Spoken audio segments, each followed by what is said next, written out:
जयकारा पौना हरि जी का बोल साचे दरबार की जय। सारी संगतां नूं जय बाबा बालक नाथ जी महाराज।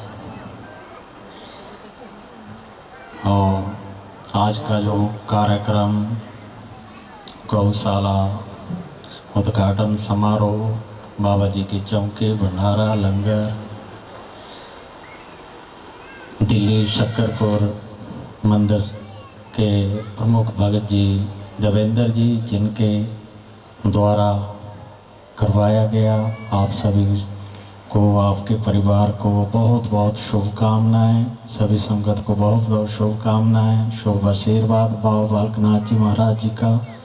और यहाँ पर उपस्थित सभी संत समाज, हमारे सिद्ध आश्रम मंदिर अमृतसर के भगत जी, उनके भी यहाँ पर आगमन हुआ है, उनको भी बहुत बहुत शुभकामनाएं। तो आज का जो समय चल रहा है, आप सभी जानते हैं कि कलयुग का समय चल रहा है। और कलयुग में बाबा बालक नाथ जी महाराज जी जो हैं वो कलयुग अवतार हैं, और भगवान भोले शंकर जी का जो है बाल रूप अवतार है। और कलयुग में बाबा जी को, भोलेनाथ जी का वरदान है कि आपकी घर घर में महिमा होगी, घर घर में गुणगान होगा, घर घर में जोत जगेगी, देश में विदेश में हर जगह पर। तो आप सभी देख रहे हैं कि जगह जगह पर बाबा जी के दरबार बन रहे हैं, सत्संग कीर्तन संकीर्तन हो रहा है। चाहे आप देश में देखें, विदेश में भी जगह जगह पर बाबा जी का प्रचार हो। तो ये कलयुग का प्रभाव है, और उनको जो वरदान है वो समय अनुसार फलीभूत हो रहा है। तो इसमें जैसा कि आप सभी जानते हैं, बाबा बालक नाथ जी महाराज जी ने भी 7 लाई में जो है 12 साल माता रत्नों की गौएं चराई। तो उसके पीछे भी कारण था, क्योंकि 12 साल गौएं चराई, क्योंकि समस्त जो गौ माता है इसमें समस्त देवी देवताओं का वास है, 33 कोटि देवी देवताओं का वास है। और गौ माता को एक चलता फिरता मंदिर माना गया है हमारे धर्म में, सनातन धर्म में। क्योंकि अगर हम उनकी पूजा कर लेते हैं, उनके दर्शन कर लेते हैं, दर्शन करने मात्र से, सेवा करने मात्र से जो है विभिन्न तरह के रोग कष्ट भय आदि विकार जो है वो भी दूर होते हैं। क्योंकि आप देखें, बाबा बालक नाथ जी ने और हमारे ऋषि मुनि देवी देवता जितने में हैं, उन्होंने गौओं की सेवा की। पुराने पहले, आज से थोड़ा समय पहले भी लगाए तो लोग गौएं रखते थे, और खास करनी है तो ब्राह्मण परिवार जो है, ब्राह्मण जो वो गौ सेवा करता था। उसके पीछे कारण यह है कि गौ माता की सेवा करने से जो अगर हमारे से कोई किसी भी तरह के कोई भूल चूक हो जाती है, कोई पाप हो जाता है, कोई दोष का किसी तरह का, तो उसकी सेवा करने से उन चीज़ों का नाश होता है। तो शास्त्रों में हमारे कहा भी गया है कि जिस घर होए तुलसी और गाय, उस घर वैद कबहू न आए। यानी कि जिस घर में तुलसी का जो पौधा है उसका पूजा अर्चना होती है, और गौ माता है, तो उस घर में जो है वैद्य की जरूरत नहीं पड़ती है, डॉक्टरों की जरूरत नहीं पड़ती है, क्योंकि उसमें ही इतने गुण हैं, इतना देवी देवताओं का गौ माता में वास है कि उनका पूजन करने से, गौ माता का दूध जो है, गौमूत्र है, गोबर है, और जहाँ पर गौ माता रहती है और जहाँ जहाँ गौ माता के चरण पड़ जाते हैं, तो वहाँ से विभिन्न तरह के दोष विकार जो है उस धरती से दूर हो जाते हैं, वास्तु दोष इत्यादि, ग्रह दोष इत्यादि। क्योंकि गौ माता जहाँ पर रहती है उससे विभिन्न तरह की जो है दोषों का नाश हो जाता है उस स्थान से। और गौ माता जो है हमारी, उसको मृत्युंजय माना गया है। और भगवान भोलेनाथ जी, माता पार्वती जी, उन्होंने भी गौ सेवा की है। उन्होंने, उनके जो वाहन है भोलेनाथ जी के नंदी हैं। और आप देखिए यमराज का वाहन क्या है, भैंस। तो उसको जो है यमराज का वाहन बड़ा। अगर आप गौ माता पालते हैं तो आपके घर में वैसे ही खुशहाली हर चीज़ बढ़ती जाती है, और उसके दूध में इतने गुण हैं कि आप उसका सेवन करते हैं तो बहुत सारे रोग जो है शरीर से जो है दूर हो जाते हैं। तो इसलिए घर में आज का जो समय है नहीं रख सकते हैं, यहाँ पर आप लोगों की सेवा से ही सब बना है।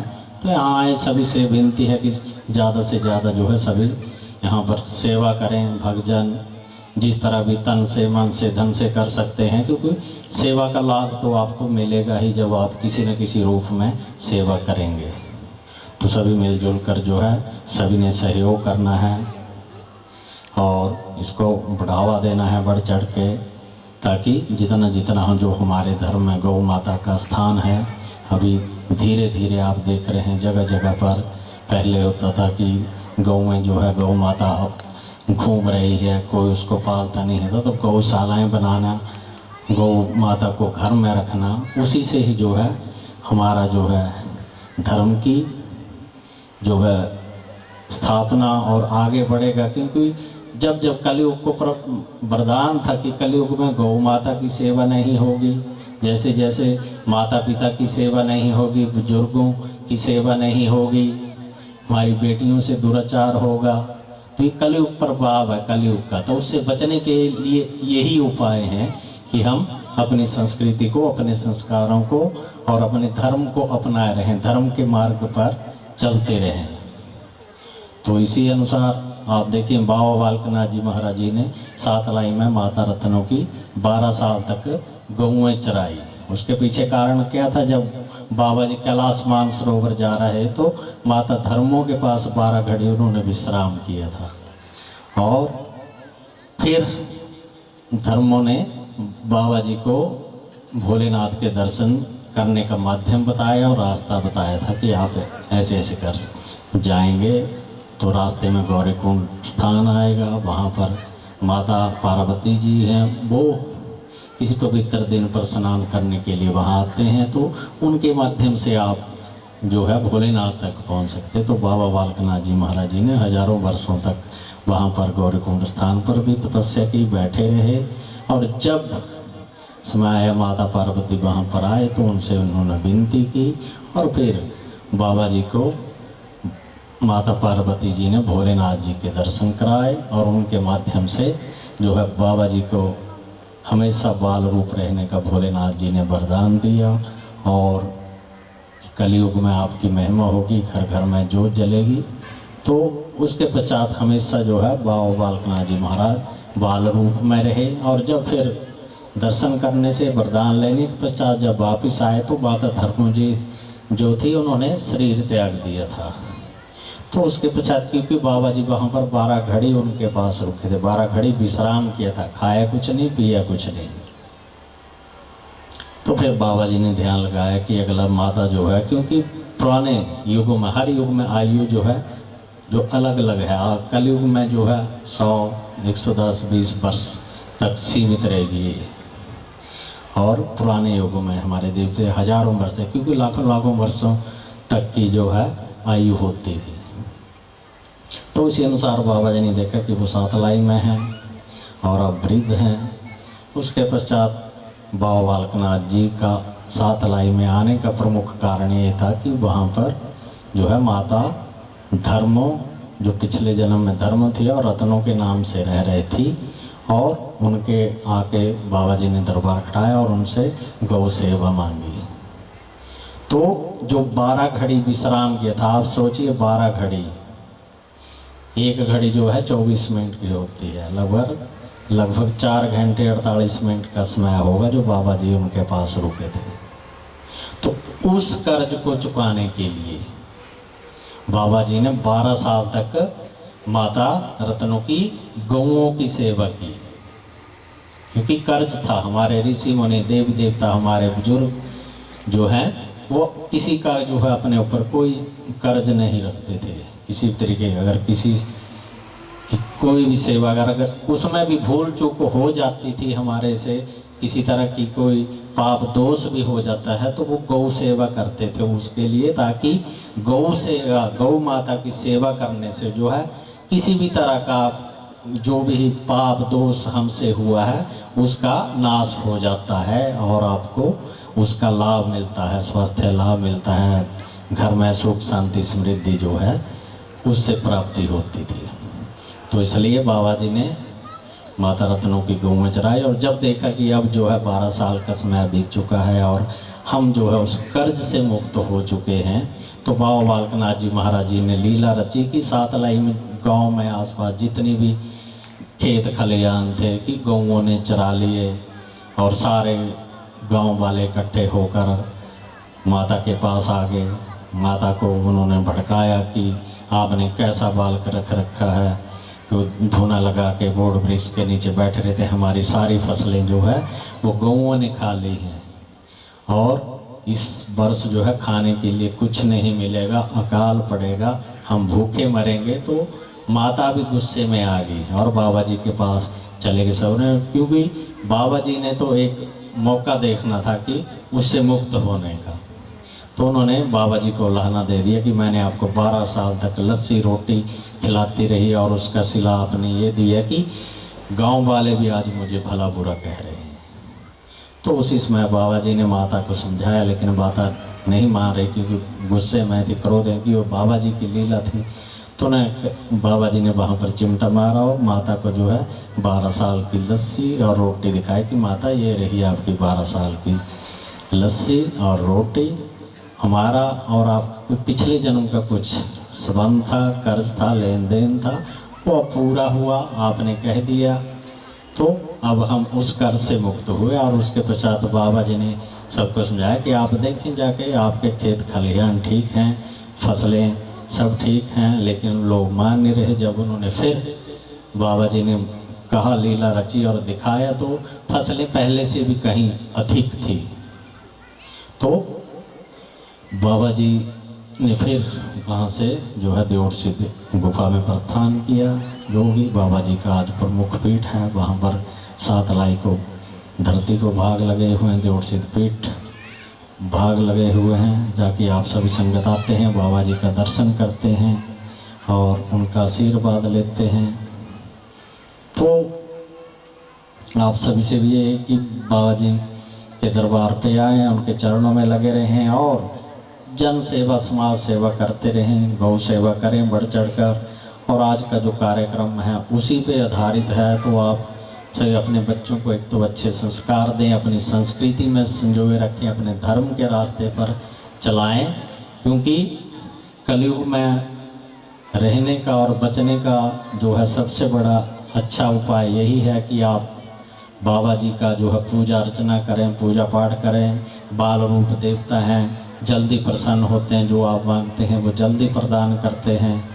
और उनके सानिध्य में रहते हुए अपना जीवन यापन करें।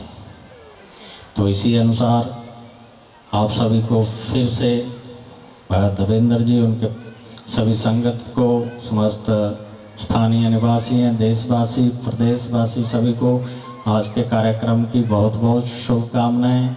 बाबा बालकनाथ जी महाराज जी का बहुत बहुत आशीर्वाद। आज की जो भी सेवा है आपने यहाँ की और भी करें, हमारी तरफ से भी गौ सेवा के लिए, और आप सभी भी बढ़ चढ़ के सहयोग करें। सभी को बहुत बहुत शुभकामनाएं। जय बाबा बालकनाथ जी की जयकारा। पौर्णहारी जी का बोल, साचे दरबार की जय।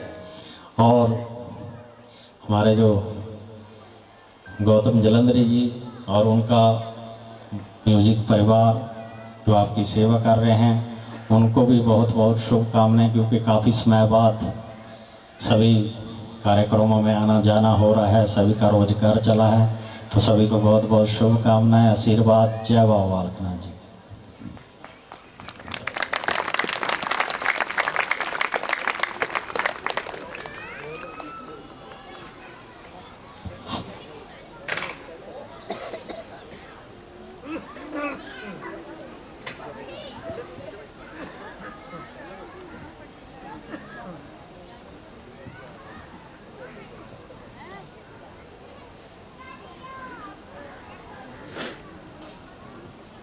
जयकारा इस जोगी बाबा बालकनाथ महाराज जी का।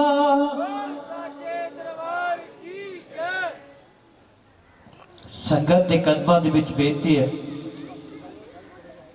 कृपा करके जिस जगह ते भी आप तशरीफ फरमा अपनी जगह ते बैठ के सतगुरों के दर्शन करिए, बाबा जी के दर्शन करिए। खुश नसीब हाँ असी लोग जो इस समय का इस घड़ी का असी आनंद मान रहे हैं।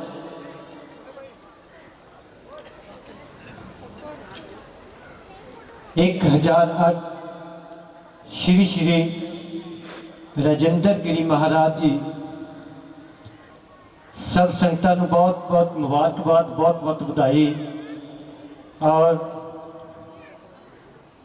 ढेर सारिया शुभकामनावां और अपना आशीर्वाद दे रहे ने। सरदार संगत के कदमां दे विच बेनती करदा है कि आओ जिस जगह ते भी आप बैठे हैं बाबा जी के दर्शन करते रहिए और बाबा जी का आशीर्वाद प्राप्त करते रहिए।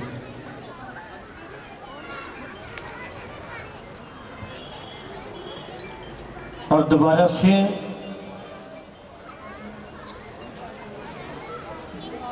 दूर दराजे तो आई हुई संगत को, जो भी हिंदुस्तान के कोने कोने तो संगत पहुंची है, तमाम संगत का इत्थे पहुंचने ते बहुत बहुत स्वागत, जियां नूं और शुभकामनावां देने हैं। सो बाबा जी ने अज साडे